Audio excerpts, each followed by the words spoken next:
Welcome back. We've taken a look at most of our local teams, and last but not least, we're going to recap the year in the North Star League. The conference has changed a lot recently. Posen left a few years ago to start playing 8-man football, while this season brought new head coaches to the league and a new structure to a team that made plenty of noise in 2012.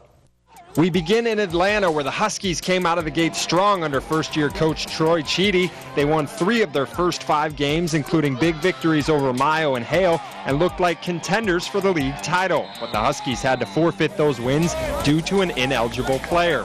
Rather than pack it in, Atlanta finished strong, winning its final 3 games, including a 34-14 defeat of Hillman in Week 7, the Huskies' first victory over the rival Tigers since 2005.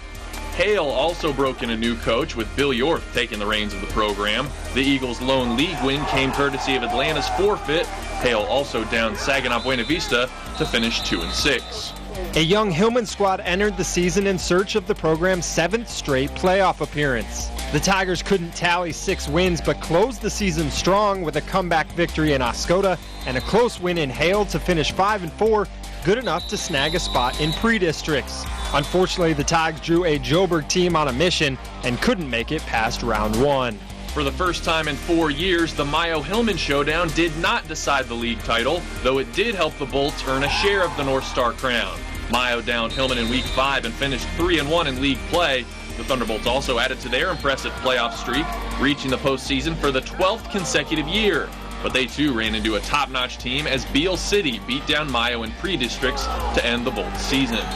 Down at AuGres-Sims, the Wolverines joined forces with their former rivals from Aranac Eastern to form a co-op squad, and the extra numbers worked wonders. AuGres opened the regular season 1-3, but finished on a tear, winning its final 5 games. The Wolverines faced Mayo twice and split the meetings, but AuGres captured the second game, which counted toward the league standings. A forfeit to Hillman in Week 2 was the only blemish on the Wolverines' North Star record, as they split the league crown with Mayo. AuGres gave the NSL 3 playoff teams, but like Hillman and Mayo, was outmatched in round 1, falling to Mount Pleasant Sacred Heart. Michael Heller on the carry.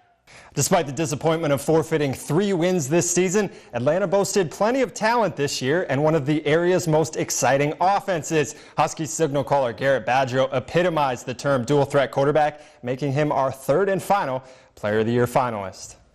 Number 11 has the ball. That's Garrett Badgero. Number 11, Badgero. Badgero, the ball carrier. Well, when I was a freshman, I was pretty intimidated on the field, but as I got older and a little more confident, I kind of stretched my limits on what I could do. And when we got to run the spread, I thought it was just the coolest thing ever. It's high speed. I love it. We pass the ball more than 50% of the time, and I love passing the ball. Badgero to Chambers. Barrett. Webster. Most of my receivers, luckily, I'm pretty good friends with all of them. We hang out all the time. We play catch. They were all dedicated. They all wanted to stay after practice with me and work on pass routes, so we would have the timing down. Good job, Kyle. I like throwing a touchdown. That feels pretty good. But at the same time, I like putting on the moves when you run the ball. I honestly like to scramble. I like to make a dead play to turn into something bigger. I like that feeling. I've always been one of the smaller ones on the team. I try to use it to my advantage. Low man always wins in football, so they can be 6'5", and as long as I go lower than them, they're going to be hurting more than I am. The Hillman game was huge for us. We just came off of the bad news that our wins got taken away, and everybody on the team was kind of down, but we bounced back and showed that we're the real deal.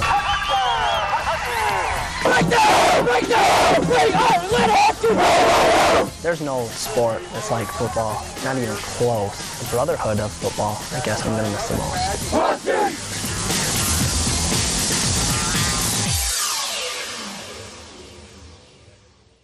As you can see, not a lot of people were able to catch Garrett Badgerow this season, but we've got him here on set with us right now. Now, Garrett, you're not only the quarterback on offense, but you're kind of the quarterback on defense as well. I mean, how does playing defense and help you, or how does playing quarterback, rather, help you on the defensive side of the ball? Well, defense, I play safety, so you're kind of like the quarterback, just like on the offensive side of the ball, and I can kind of help people and let them know what's going on, and if I can see different reads that they might not be able to see, I can kind of help the team out in regards of not letting them score. So So you're kind of in control on both sides of the ball then. Yeah, that's the plan. Now, we've talked a lot, and I know you've talked a lot about this group of seniors that your team had this year and how close you guys were. How much did that help you guys this season? Huge. We've been great friends ever since we started football in 5th grade, and we've always had the mentality that we wanted to win and we wouldn't settle for losing. So that's what we went out and did, and we wanted to all work together as best as we could to get a win on the board. Now, I know part of the attitude change this season was due to your head coach, Troy Cheedy, taking over for the first time this year. Talk about what he meant to your team and what he brought to the table. Coach Cheedy was great. He always had a positive attitude and really helped. The only reason why we had such a great season this year was because of Coach Cheedy. He got us to do camps and team building projects, and he brought the team closer and really made it to where we are now. So, What made this a special senior season for you? I know there were some disappointments along the way, but it seemed like overall, it was a good senior year for you. Yeah, we had some receivers that did an excellent job this year and a couple good running backs, and it was fun to win, even though our wins got taken away. In our heart, we're 6-2, and we know we're 6-2, and that feels great. Winning's fun. Nobody likes to lose. Now, I know you've taken a course in broadcasting, during your time in school. And now you're here on the set with us during this show. Is being on TV maybe in your future? Yeah, that sounds good. All right, well, we'll see if maybe he's certainly got enough football knowledge to maybe have a career in broadcasting in the future. Now, don't go anywhere, because when we come back, it's the moment we've all been waiting for when we crown our 2012 Fifth Down Player of the Year. Stay tuned.